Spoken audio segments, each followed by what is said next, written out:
Dear friends नमस्कार जय जगन्नाथ। आज पुणी गोटे गुरुत्वपूर्ण इनफॉरमेशन बा गोटे गुड न्यूज सहित स्वागत करुच्ची आपण मानकु मो चैनल डिजिटल लर्निंग को। आज इनफॉरमेशन टी कहा पई अछि गण शिक्षक भाई और भौणी माने जो माने 2017 रे रेगुलर हेइछंती एवं लेवल 5 असिस्टेंट टीचर भाव में वर्तमान कार्यरत अछंती एवं आजिर जो भिडियोटी रहिबो विशेष करके सेमानकर कौन बेनिफिट्स तारी ऊपर आम देखा वास्तव में से क्याडरभुक्त शिक्षकों सहित समकक्ष बा सेमाने पाउथुवा बेनिफिट गुडी को पाइबे बा पाइबे नहीं। तो ये कथा होची 4/11/2025 ये चिट्ठी रही आपण मैंने लक्ष्य करुवे। ये चिट्ठी रे गोटे क्लारिफिकेशन मगा जाइथिला एवं ये क्लारिफिकेशन देछि के government of Odisha school and mass education department letter number रही 30,514।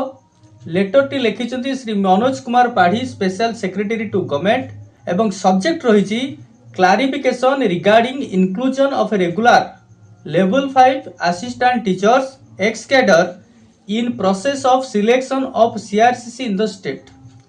ताले सेमानकु सीआरसीसी भाव में नियुक्त करा जाई पारिबो ना नहीं यही चिठीर क्लारिफिकेशन आम पाखे बर्तमान हस्तगत होइछि। से क्लारिफिकेशन जहाँ रही से तो सीआरसीसी भाव में निश्चित भाव में नियुक्त हो पारे से कौन द्वंद्व ना ता सहित अनेक गुड़िए द्वंद्व को डिपार्टमेंट दूर कर अर्थात सीधा सड़क से कही केवल प्रमोशन को छाड़देला जिते गुड़िए बेनिफिट्स रही फाइनेंशियल और non financial they can take all the benefits. केवल गोटे जिनस प्रमोशन को छाड़ी आउ जहाँ जहाँ बेनिफिट्स रही से माने पाइबे। ताल कौन कौन बेनिफिट्स से माने पाइबे रिटायरमेंट कम डेथ ग्रेचुइटी जोटा कि आफ्टर रिटायरमेंट जो ग्रेचुइटी जनरली आमर समस्त कर्मचारी जहाँ उपलब्ध रही शिक्षकों उपलब्ध रही से सब जिनस मिल एटा सर्विस रूल रो गोटे पार्ट तेणु से कहीं दूरे दे पारे ना। नेक्स्ट आसला बेनिफिट्स अंडर रिहाबिलिटेशन स्कीम।